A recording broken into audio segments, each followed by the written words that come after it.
I've got her getting into your car. I need to know why.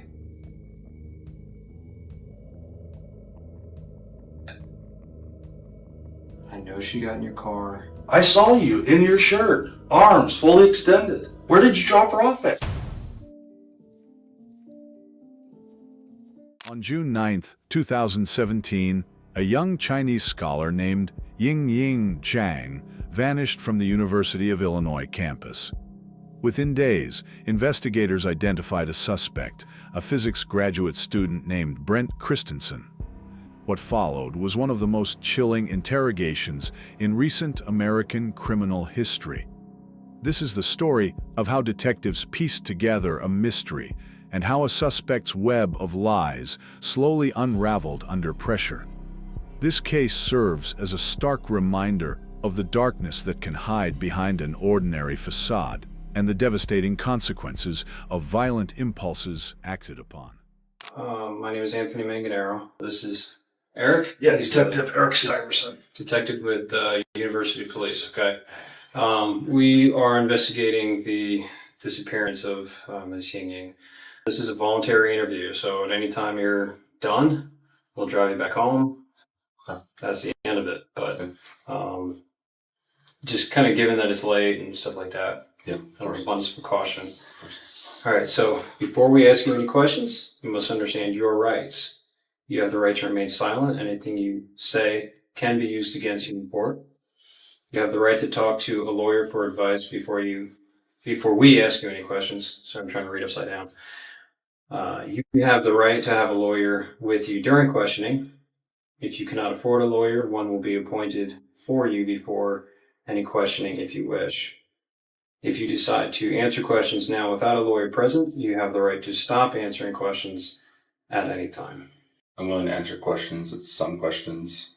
Obviously, I don't know. Yeah, if I ask you a question and Yeah. you're like, hey, I don't want to answer that, but I'll answer other ones. Yeah. I know that you spoke with my colleague Joel. I've briefly been able to talk to him. We've been kind of running all over the state.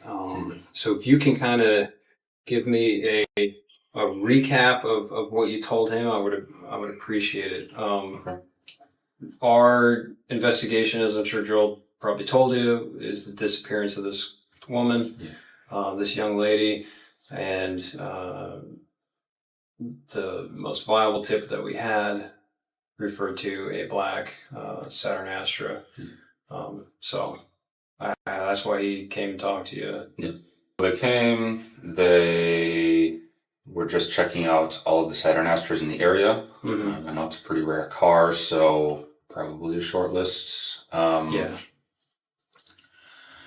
He asked where my wife and I were during, I think it was 2 or 3 on Friday. And I mean, I graduated a couple weeks ago, so I'm looking for jobs right now. So, Okay. I mean, I was either playing video games on my computer or taking an afternoon nap. It's late at night on June 15th, 2017, 6 days after Yingying Zhang disappeared. 2 university police detectives have brought Brent Christensen to their office for what they're calling a voluntary interview. The 27-year-old graduate student has just signed a Miranda rights waiver. He believes he's there because he owns a rare car, a black Saturn Astra, that matches a vehicle seen on campus. Surveillance footage. But the detectives know more than they're letting on. Much more. Notice the setup here. They're emphasizing that this is voluntary, that he can leave at any time. This puts Brent at ease, makes him feel like he's in control. They're also careful with their language. They say they're investigating a disappearance, not a crime, not a kidnapping, not a murder, just a missing person. This is deliberate. They don't want to scare him off before they've even started. Brent's initial story is simple. He was home all day Friday playing video games. His wife was in Wisconsin visiting friends. He was alone. He even let FBI agents search his apartment and his car earlier that week. Why would a guilty man do that? The detectives take note of his confidence, but they're not convinced. They know something Brent doesn't think they know. You mentioned that you thought you possibly sent text messages between, the hours of 2 or 3, so you weren't able to find any. That's correct. Do you recall any text message they sent that day, or like were there? Oh yeah, there were one. times? I actually left. Well, I didn't. They didn't look through the phone, but I was showing them texts to my phone. Okay. Like someone sent me a text at like 1:30. I responded at like 3:45 or something Okay. like that. So, there are texts around it. Yeah, but maybe not. Not exactly that between specific. 2 and 3, and that's why I think I was probably lying down and sleeping, just because, like, you know, especially now, I'll typically do stuff in the morning, look for jobs, apply to a few, and like, you know, I lie down to sleep, wake up, respond. It definitely fits. Okay. So, Was that kind of pattern of kind of looking for jobs, kind of having a little relaxation after graduation? Was that typical of the entire week prior? yeah, pretty much. Okay. Yeah, it's. Do you remember specifically if you sent any applications out online or if you visited any places On Friday. throughout the week? Throughout the week, I haven't had any in-person interviews. I had a phone interview on Thursday, and Anything on Friday? Okay. Do you remember if you sent an email or anything on Friday? Like with a resume or? I checked. Oh, you checked. Okay. I didn't really send any emails that day, so. Okay. Why am I under suspicion? Is it just my car, or is there anything else? I mean, that's, a large portion. I mean, it is a very unique car. Like I said, our search warrant is just for the car. Yeah. So we can, Yeah, look into it. We can, of course. see what we can find. And of course, you could also turn around and exonerate you completely. I mean, we're talking about a very rare car. Yeah. So, but how long were you at the U of I? Did you undergrad there as well? No, I did my undergrad at UW-Madison, Okay. and I came here in 2013. Okay. I was initially in the PhD program, but decided I didn't want a PhD, so I just kind of left with the master's. Did you meet your wife there? Or? No, we actually grew up in the same hometown, didn't really know each other until end of high school. So we both moved to Madison when I went to undergrad. And then... When we were talking about Friday, the day in question on the 9th, can you remember, you said you played video games all day on Friday? Yeah. Is it just between the time period that he's asking about, or just literally all day? Literally all day. At the moment, not really hanging out with too many people or talking to too many people. My wife and the girl I talked to, my wife was out of town, so it's like, well, You didn't go cruising campus or anything?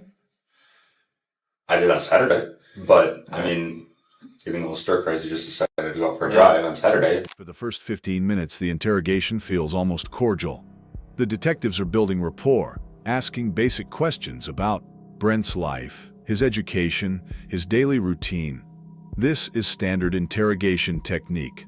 Start soft, make the suspect comfortable, let them talk freely. The more someone talks, the more likely they are to make mistakes, to contradict themselves, to reveal information they didn't mean to share. But notice what's happening beneath the surface. The detectives are carefully mapping out Brent's timeline. Where was he? When? Who can verify it? Brent says he was home all day Friday playing video games, but he can't provide any concrete proof. No text messages during the critical window, no emails, no phone calls, just his word. And there's something else. He mentions that he went for a drive on Saturday to clear his head, to combat feeling stir-crazy. This is important. It establishes that Brent does drive around campus when he's feeling restless or bored. It's not out of character for him. The detectives file this information away. They'll use it later. Did you go out to eat or anything? Go any places? No, I didn't go out to eat. No. What other vehicles you guys own? We own a 2000 Camaro as well. That's right. Is that one primarily yours or your wife's? It's primarily mine. Really? So, Is that the car that she took on the road trip, or how did she go on a road trip? the other person's car. Oh. It was her and another person. So, I'll typically drive the Camaro. The vast majority of the time when I'm doing errands, I'll take the Saturn because it's... Yeah, probably The better Camaro trunk sucks for space. Yeah, errands. exactly. So- Groceries and everything. Yeah, but the Camaro's mine. To talk about video games. Why do you think that we brought you up here? Because the car I own was seen picking up a girl that's missing. Yeah. So who was driving that car other than you on Friday night? On Friday the 9th. You're driving your car on the 9th, weren't you? Does anybody else have access to that car? No one has access to that car. Okay. So how many sets of keys do we have to that car? 2. And where were they on the Friday? One, I would have had one. My wife would have had one. And hers were in Wisconsin, right? Yeah. And what do you keep on that keychain? You keep both sets of keys, right? One for the Camaro, or do you have separate sets? I have one keychain, but sometimes I take the Camaro keys off of it. Now let's talk specifically about Friday. Okay. You went to school for how long at the U of I? Since 2013. Since 2013. Yeah, Since so you're very 2013. familiar with our campus. Not really. I never really talked to anyone. Okay. So So you're kind of a loner? Okay. And you would have went to Loomis Lab, you said? yes. Okay. Yeah, that was my name. Was Okay. that and the attached buildings. But specifically on that day, okay, when you originally told the agents that came to your apartment that you just played video games all day long, and you didn't leave the apartment. Yeah. But it's fair to say that we know that that's not true, correct? Why would I lie?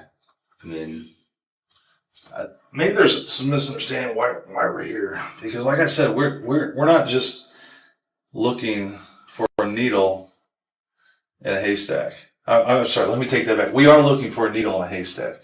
yeah. But my point is, you're making it sound like we just randomly came across your vehicle of the 1400 Astros that are in the state of Illinois. I have So seen video. so what would have happened that day that brings us to you?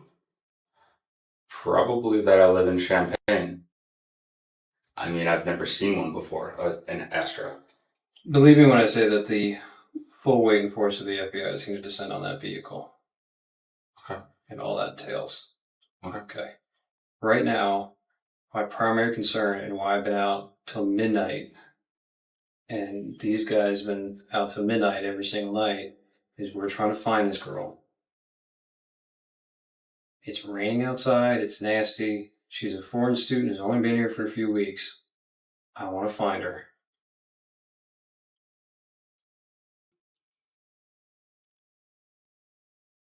I've got her getting into your car. I need to know why.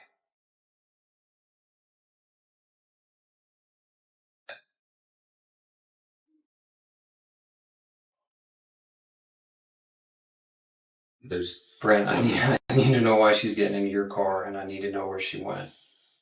If we can help her, we need to know now, because we need to move on from this. It's been like 6 days now. I don't understand. This is the moment. Everything changes. Detective Manganiello has just told Brent something that shatters his entire defense. I've got her getting into your car. Watch how Brent reacts. He goes silent. The casual, confident graduate student from the beginning of the interview is gone. Now he's calculating, thinking, trying to figure out what they know and what they're bluffing about. This is a critical moment in any interrogation. The moment when the suspect realizes the investigators aren't just fishing. They have real evidence. Now, we don't know for certain what evidence the detectives actually have at this point. They mention surveillance cameras, video footage, tracking her movements across campus. Some of this might be real. Some might be exaggeration. A bluff designed to make Brent think the case against him is stronger than it actually is. This is a common and legal interrogation tactic. Police are allowed to lie to suspects. They can claim to have evidence they don't have. They can say witnesses saw things that never happened, all in service of getting to the truth, and it's working. Brent is visibly rattled. And you've been at the U of I for how long? 3 years. And that you know what we do? I work in the Detectives Bureau at the U of I, and you know what we have access to? Okay. Cameras, Do you think that we're not going to track a vehicle all over campus? We control kiosks to bus stops. We can look in buses.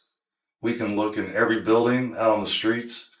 And you're telling me that I didn't see you driving your car on Goodwin, that I didn't see you driving down Wright Street and turning on right in front of parking where everybody pays their tickets and driving down University to Goodwin and heading south. And then you see her standing on that corner in that shade tree, didn't you? That's where you first saw her. And then you turned on Clark. And we still have cameras. I've seen the videos. I didn't see me. You've seen what we've allowed you to see. Can I see this stuff that you're talking about? Do you think that we brought you up here to show you video? We want to understand why you did it. Yeah. We want to understand why you stopped her to pick her up. Was it to give her a ride? Are you afraid to tell us that you gave her a ride? Maybe you wanted to make a couple bucks as an Uber driver, and she told you I had to go sign a lease at 1 North, and you're like, oh, I know where that's at. I'll drop you off. If you're afraid to tell us that you gave her a ride someplace, we can work with you there. But I know that you picked her up. I know you did. I saw you in your shirt, arms fully extended.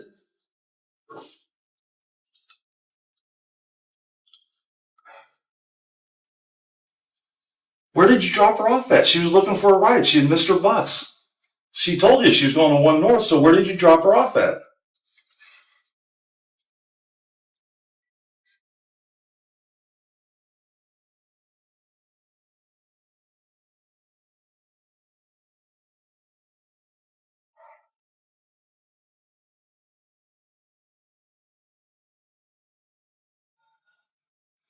Okay. I thought I drove around on Saturday. I did pick a girl up. I don't remember where. Okay. I saw her picture. I don't think it was her, though. Do you remember the girl's name that you picked up? No, she was talking very broken English.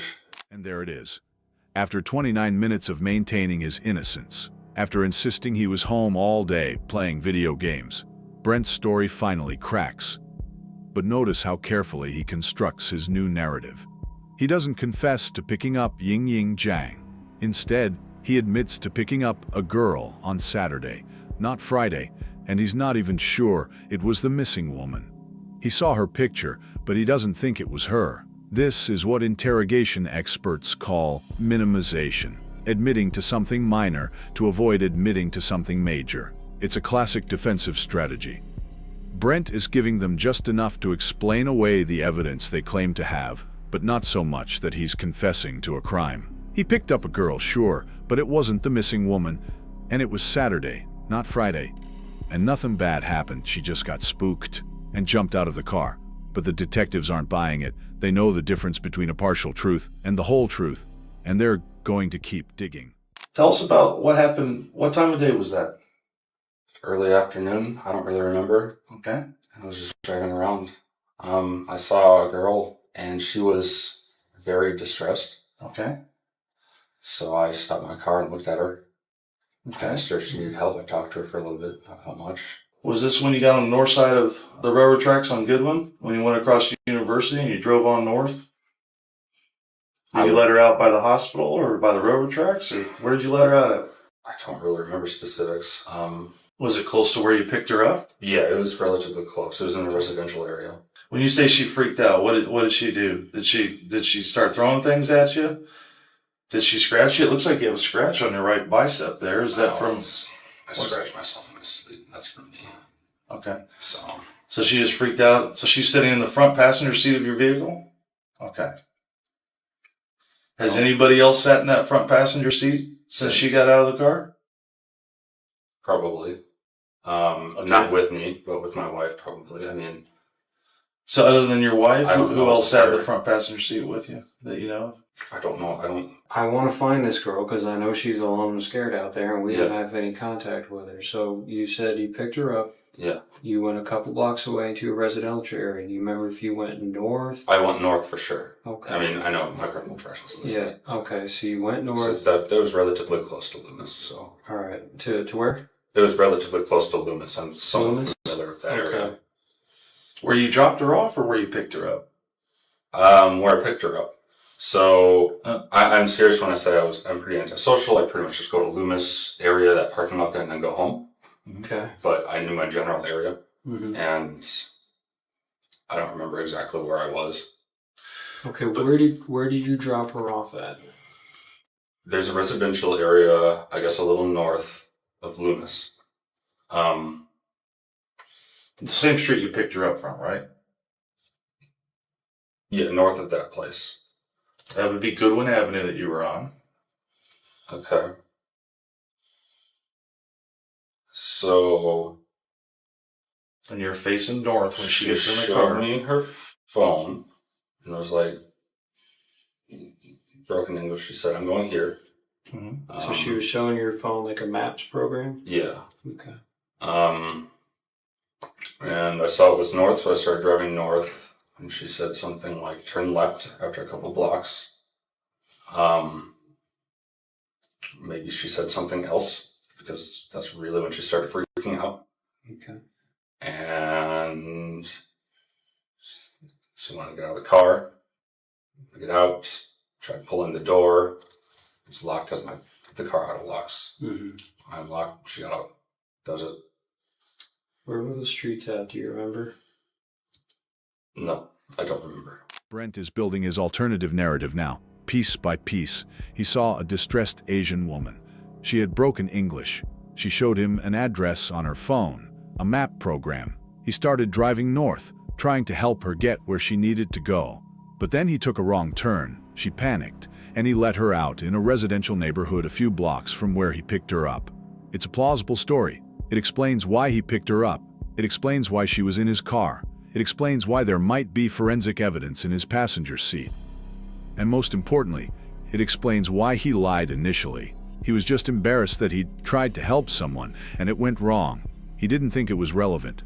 But the detectives are trained to spot inconsistencies.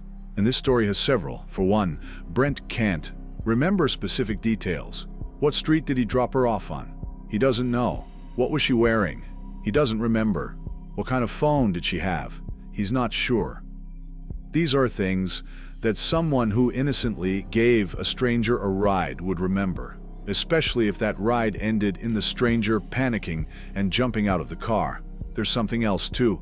The detectives keep asking about the locks on the car doors. Why? Because if Brent locked the doors, that changes the dynamic entirely. A helpful stranger doesn't lock their passenger inside the car. Do you remember what she was wearing? No, I don't. She had a backpack, jeans. Did she have anything on her head? Was she wearing sunglasses? Did she have tennis shoes on or flip-flops? I didn't notice flip-flops or high heels or anything, so it was probably normal shoes.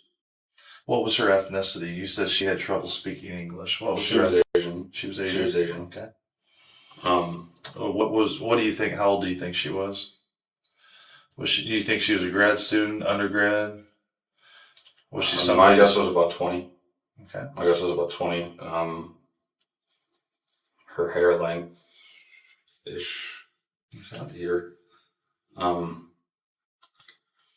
I have trouble telling Asian people apart from one another. Sorry. Well, you would remember this that's- very specific though, because when you pulled up to her, you rolled your window down and she leaned into your car, so you were looking right at her face. And what did she have on her face? What did she have on her head? You were looking right at her. I don't. You don't remember? Things like that. No, I mean, even so, I taught many semesters here, and a lot of the students were Asian. Okay. Was she wearing glasses? Did she have a ball cap on? She might have been wearing glasses. I don't remember that. So What did she tell you whenever you rolled down the window and you were chatting with her? You said she looked distressed. that's when I stopped. Do you remember specifically what Again, I thought it was she Saturday. said to you? I asked her if something was wrong. What'd she say to that? She said, I'm late. I need to get somewhere or something like this. I was not exactly out of it, but just kind of like, oh, I'm going to help this random person. So, she said she was running late for something? yeah. So, Did she say where she was trying to get to? You mentioned you were showing the phone with the map. she said she had a meeting with her professor. So all right. Yeah, I don't remember us talking for that long. I mean, really wasn't much said. She, like, when I told her my name, she didn't really hear it, so I had to say it again a few times. So, I mean, her English was really bad. Maybe I wasn't speaking properly either. Yeah, I mean, we really didn't talk about much. There really wasn't much said. She looked freaked out. So after her ride, So how long do you think that she was in your car for? less than 5 minutes. Not Less long than at all. 5 minutes. Not long at all. There's just a few blocks, and I apparently took a wrong turn compared to what she said, and that was enough to spook her. The detectives are methodically working through every detail of Brent's story, testing it, probing it, looking for cracks. And those cracks are appearing. Brent can't remember what the woman was wearing. He can't remember if she had glasses. He can't remember what kind of phone she had. He can't remember the street where he dropped her off. For someone who claims to have had an innocent, brief interaction with a stranger less than a week ago, his memory is remarkably poor. But there are some things he does remember with crystal clarity. He remembers she had broken English. He remembers she was Asian. He remembers she said she was late for a meeting with her professor. He remembers she showed him a map on her phone. These are the details that support his narrative, the details that make him seem helpful, innocent. So the detectives notice this pattern. When asked about incriminating details, like whether he locked the doors or what happened after she got out, Brent's memory fails him. But when asked about exculpatory details, things that make him look innocent, his memory is clear. This is a red flag, and the detectives are about to exploit it. So when you cross the railroad tracks, did you turn to the left or to the right? Those are a little further up, I think, aren't they? But I mean, I don't know. Again, I don't know the area that well. Those are before the hospital, pretty close. I mean, I have no reason to go up that way because it's. So if you would have turned left there after university, you would have driven right by the hospital. You would have been south of the tracks, and the very next thing you see, you're behind the hotel, right? You see the hospital. Can I see? Yeah, You said you went to a residential neighborhood Yeah, like when she said turn left. I would like to see the map. I'm working on it. Yeah, I know the area very well. I don't think I drove past the hospital, so I don't remember train tracks. But I mean, it's easy to forget. But So you said you kicked her out of the car in a residential neighborhood. she got out of the car. I didn't. Oh, she got out of the car? She wanted to get out. Like that's why I let her out. Oh, because she was freaking out. Yeah. Okay. And she was Right, saying things that because- you didn't understand. Because Uh, she thought you took a wrong turn. Yeah, and something was up. I don't know, something like that. So, yeah. I mean, she tried to open the door, but again, it was locked because my car auto locks. Obviously, wanted to get out. I'm not going to keep someone I barely know in my car who doesn't want to be in there. Guess let's start where you think you picked her up at. Well, So- Loomis Lab is. Goodwin is there. Green, Springfield. So Loomis is right here. Mm-hmm. I remember driving around here. It was north of Springfield, so I guess I was kind of in this area, maybe. Yeah, like over here. I remember being by the quad. Do you remember driving by Wright Street, where the little Circle K is, and the big Beckman Institute that is a landmark on a university? I don't think I drove past Beckman. That doesn't ring a bell. I've been to Beckman a couple times. I don't know what it looks like from the other side, but I have had to go there a few times. You don't remember coming up Wright Street, driving across University, coming down Goodwin. You see her standing there underneath that shade tree at the bus stop. You take that quick left. Then you run a box around her. Now you come back up North Goodwin and you pull up right next to her. And you talk to her for less than a minute. And she gets in your car. She was on my passenger side, so I'd go this way. Mm-hmm. Again, I was driving around a decent amount beforehand. I don't remember exactly where to go beforehand. Yeah, you were definitely driving all over campus. And you were by yourself. And you weren't playing video games all day. So why would you tell us that? Why would you tell the FBI that comes to your house that I you thought it were was Saturday. I don't. Maybe I mixed up the days. I mean, I thought I was doing it Saturday. So what did you think that those two agents were at your house talking to you about when they came over? Friday.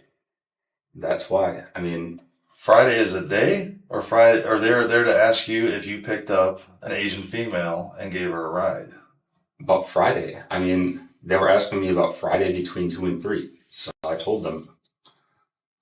I mean, maybe I got my days mixed up. I said a little bit ago. I thought I was doing this Saturday.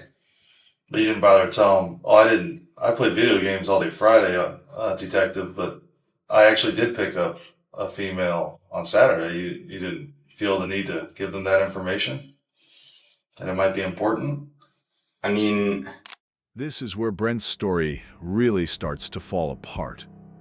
The detectives have pulled out a map and are walking him through the geography of campus, trying to pin down exactly where he picked up this mysterious woman and where he dropped her off. But Brent's answers are vague, evasive.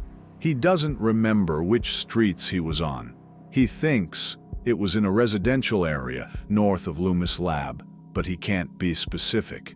And then there's the issue of the FBI visit, when 2 FBI agents came to Brent's apartment earlier in the week and asked him about Friday afternoon between 2 and 3 p.m., the exact window when Ying Zhang disappeared. Why didn't Brent mention that he'd picked up an Asian woman on Saturday? If it was an innocent encounter, if he was just trying to be helpful, wouldn't that be the first thing out of his mouth? Oh, actually, I did pick up an Asian woman, but it was Saturday, not Friday.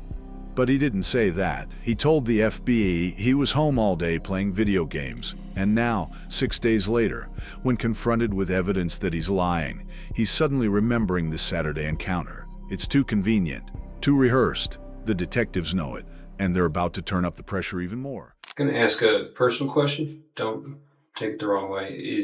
You mentioned your wife went on vacation with another friend. You mentioned that there's another guy she hangs out with. You mentioned there's another girl you hang out with. Do you guys have we're in an fairly open open relationship? Okay. Yeah, I have a girlfriend. She has a boyfriend as well. Okay. Kind of strained between us as well in an unrelated way. Okay. It's not just the open relationship, it's just strained. So, every marriage goes through some rough patches.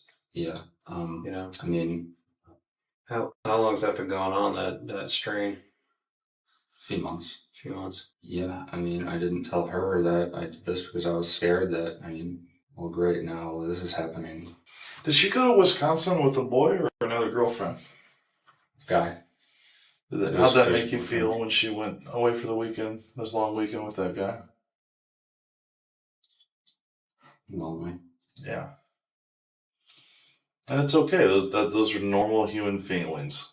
Yeah. Did you feel hurt? Well, yeah, but she's been seeing this guy for a while. But still, she's your wife, and it's tough. Even if you're in an open relationship like that, where it's tough to see somebody you care about, that you love, to go someplace else with somebody else and not include you. Yeah. And I get that, man. Is that why you were driving around campus all day, pretty much all day long on Friday? Because you missed her? Yeah, more or less. That's understandable. Did you talk to any other girls that day? Did you talk to any other girls on Saturday? Or did you stay home Saturday? No. Once again, days mixed up. Okay. Yeah, I'm not trying to trip you up on the days. When I was driving, I'll put it in a clear way then. When I was driving around, she was the only person I talked to. Okay. Okay, fair enough. Do you remember what time you started driving around campus that day? Was it early in the morning? After I ate lunch, but it was an early lunch. Where'd you eat lunch at? Did you eat in Savoy? No, at home. No. Were you down in Research Park at all before you saw her that day? Down in Research Park. Down by the I Hotel? I don't remember exactly where I drove. I wasn't just on campus, but Do you remember driving by the Assembly Hall? Or State Farm Center? no, I don't remember that. I don't actually know what those are. Oh, that's where they play basketball. The big basketball arena. Looks like a giant mushroom on the south quad. I drove past the cemetery around there. Yeah. So, again, I really don't know campus. It sounds kind of sad because I've been here for 3.5 years now, but I really don't. The big cemetery by the football field? Yeah. Yeah. That so that's Kirby Avenue. Yes. Okay. I was on Kirby. Yeah, and you're heading east towards Urbana, and Kirby. You would have had the baseball fields off to your right, the cemetery off to your left. So you would have had softball field, baseball field off to your right. And then right when you got to Lincoln Avenue, there's soccer fields off to your right. I don't remember Lacrosse specifics on directions, but I was down by the cemetery. I do remember that. Okay, fair enough. So, Yeah, that's a key landmark. yeah. But you don't remember where you went after you drove past the cemetery? It was completely random where I was driving. I didn't have any kind of... Do you remember driving off campus in Urbana, into a residential neighborhood in Urbana? In Urbana? If I did, it wasn't that far. Were you in Orchard Downs? Orchard Downs. Where all of our married student housing is. There's a large Asian community that lives out there. Are you driving around Orchard I Downs? did go to Orchard Downs for a little bit, but there was construction, so I turned back. I know I went to Orchard Downs because a friend of mine has an apartment there. Mm-hmm. Who's your friend? Her name is Rita. She was a co-worker, research partner of mine. Okay. When I went here. Didn't see her, obviously, nothing like that. I was like... So you came down all the way through... I turned into there, but again, there was construction, so I just left immediately because I was like, oh, this is boring. Turn around, you could get all the way through. I drive like this occasionally. It's just to clear my head. I like exploring, I guess you could say. Mm-hmm. One of those things like I drive down Springfield every single day at work. Mm-hmm. There are 2 streets right next to it. Literally never seen them. It's like, oh, I wonder what those are. Yeah, so you take those instead. Yeah. So I do it occasionally. And Saturday was the day where I did a lot of it, I guess. Okay. Or Friday, whatever. Yeah, no, again, not trying to fault you or Yeah. trip you up over the days. I know sometimes days can be a blur. So you were cruising around campus a bit, trying to clear your head. Yeah. Your wife was up in Wisconsin with her boyfriend. While you're cruising around, you saw Miss Ying Ying. She appeared very distressed. Okay. Yeah. Is that correct? If it was her, yeah. Again, If I recognized her, I would have told the agents that came on Monday or Tuesday, whenever it was, that it was her. Okay. Because I knew she was missing. I picked up an Asian girl. I thought she was about 20. This section of the interrogation reveals something critical about Brent's state of mind in the days leading up to Ying Zhang's disappearance. His marriage was in crisis. He and his wife had an open relationship, but that arrangement was causing strain. His wife had just left for the weekend with another man, her boyfriend, leaving Brent alone, hurt, and reportedly feeling abandoned. This is important context. It doesn't excuse what happened, but it helps explain the psychology at play. Brent was isolated, depressed, possibly angry. He was driving aimlessly around campus for hours, alone with his thoughts. He passed by Orchard Downs, where many Asian international students live.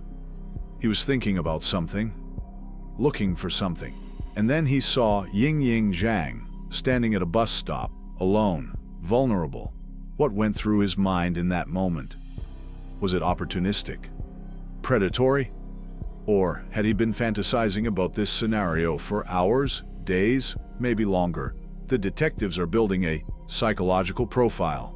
They're showing that Brent had motive, means, and opportunity. He was emotionally vulnerable. He was familiar with campus. He had a vehicle.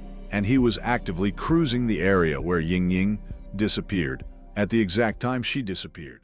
And from there, you went north on University. She was trying to point out directions on her phone. Yep. You turned left into the neighborhood. She started panicking. And got up. And that's all that happened. And then I went home. When she said she was distressed, or you said that she looked distressed, what did she say to you when you rolled your window down and talked to her? She said she was late for something. Other than that, did she tell you what it was? She Or said where it she was had at? a meeting with her professor. Did she tell you where it was at? Yeah, but I didn't understand her. Okay. So, did she offer to pull up the address in her phone um, and show it to you? I think she did that in my car. I don't remember her getting her phone outside of the car. And what did her phone look like? Was it black? Was it red? Uh, Do you remember what kind it was? Like Android or iOS? wasn't my type of phone, I can tell you that much. What kind do you have? I have a Samsung Moto G, so an Android. Do you remember the color of the case? Because she showed you the map where she wanted you to take her. The front of it must have been white. Okay, I had fair my enough. hand like this, I couldn't see the back. Yeah. Do you remember did you recognize the map program? It must have been Google Maps. I mean, Okay. I think that's what everyone uses. So I know that there's a couple out there. it looked like the one you showed me. So Okay. yeah.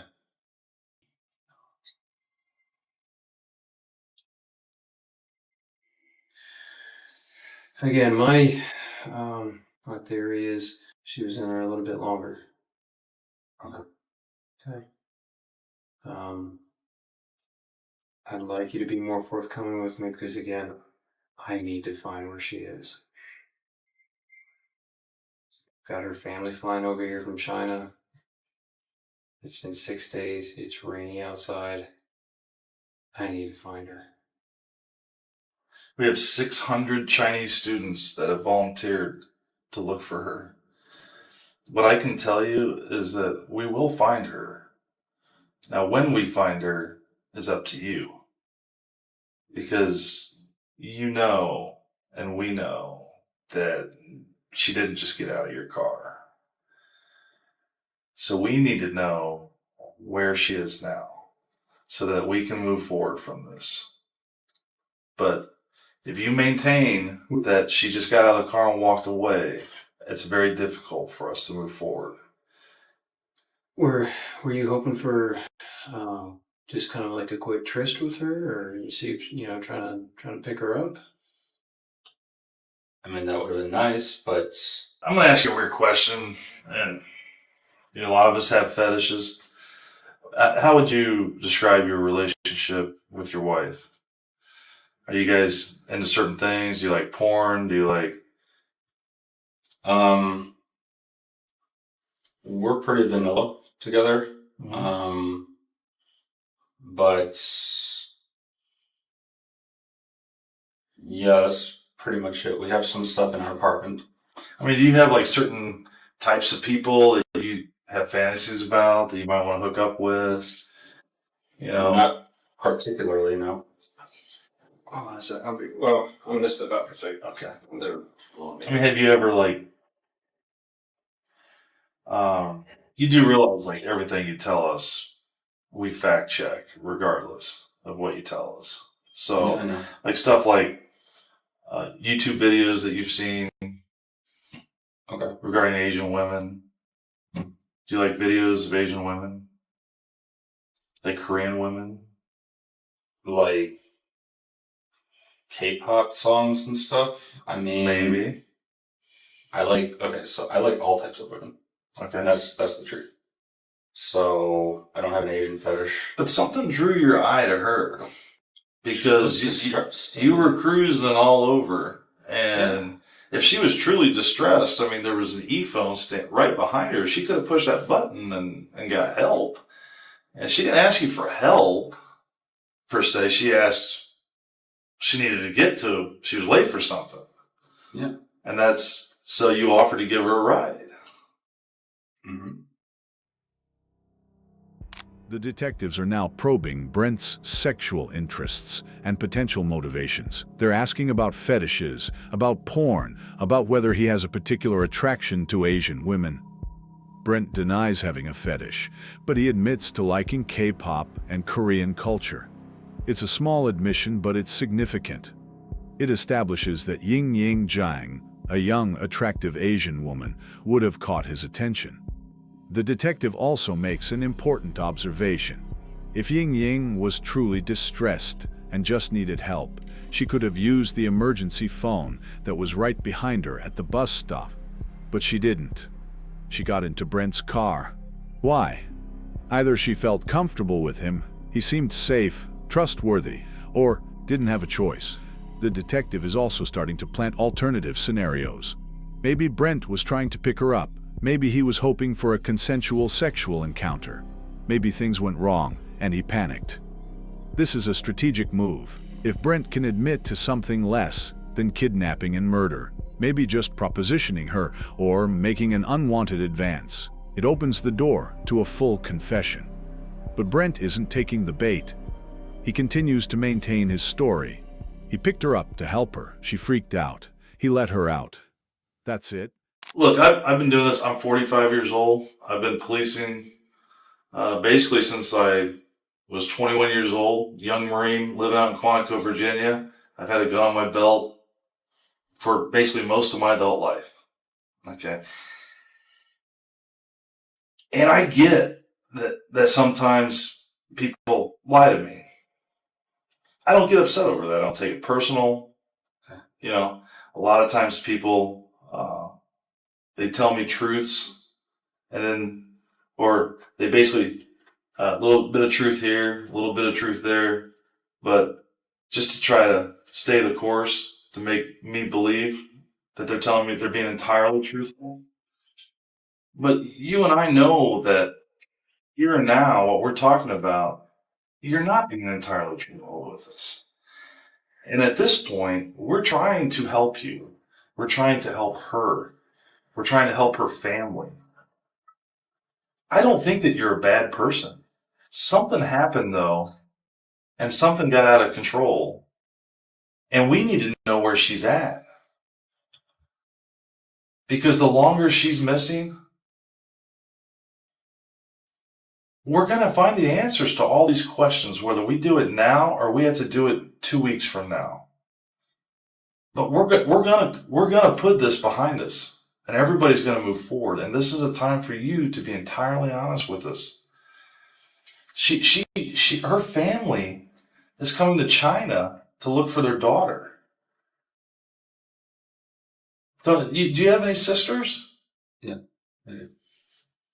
What wouldn't if your sister was missing, even if it was because of you, wouldn't you want to help for the closure for that family, for your loved ones?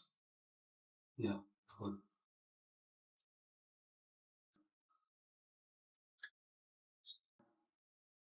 So, You have to know you're a smart man. You have a PhD, right? masters. Master's. Oh, you got out of the PhD. You're still a smart man, is my point. So you have to understand how technology works. How do you think I knew that she Googled the address to One North? How do you think I knew that? 1 minute after getting in your car. How do you think I knew that? We know that she didn't get out of your car. You need to be honest with us. Help us put this to rest. Help us bring her back to her family. You can do that. You can do that. You can do it right now. I understand if you've had dark thoughts. I understand if you've been depressed. I understand if you've been drinking too much at times. I understand if you've had sadistic thoughts, wondered what it would be like to commit an act of violence. I know that temptation is out there. I need to find her. I know she got in your car. You went with her. You've been depressed. Your wife just left to go on a vacation with another man.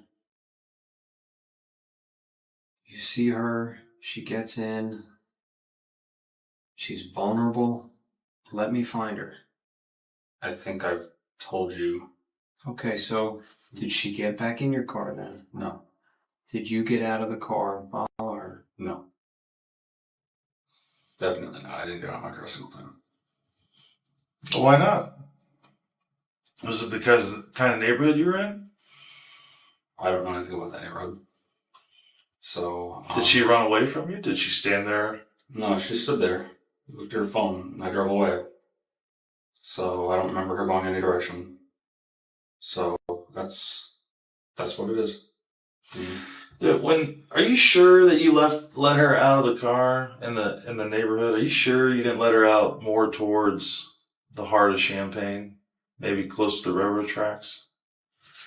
Are you sure you didn't drive her further west into Champaign? It wasn't when you first took that left after Goodwin.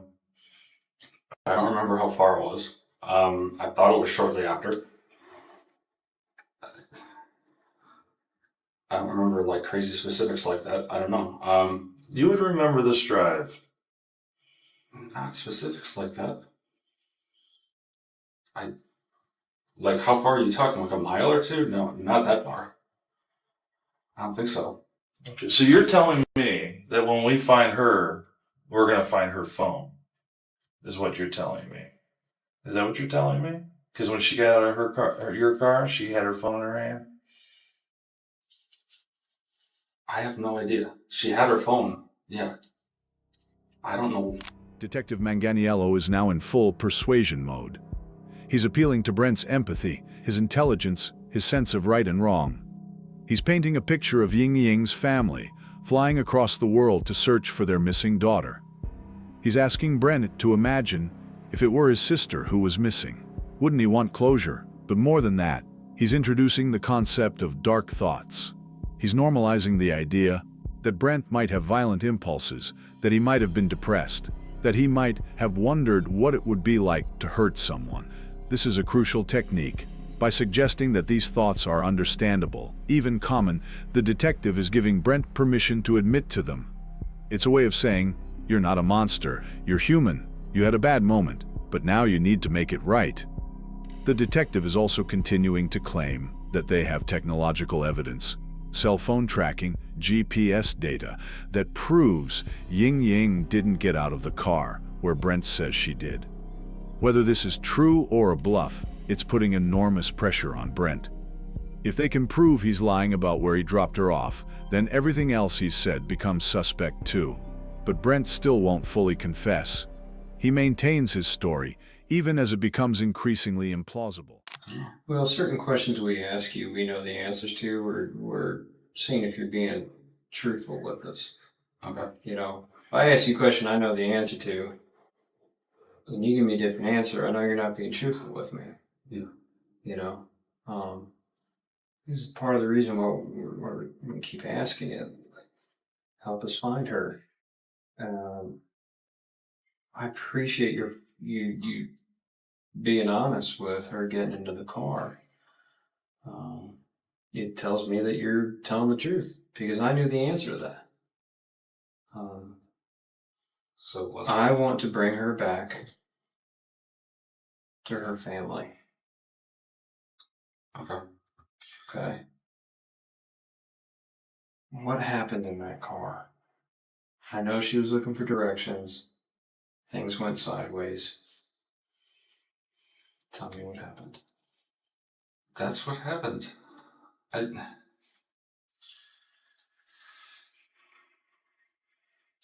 Were you attracted to her at all?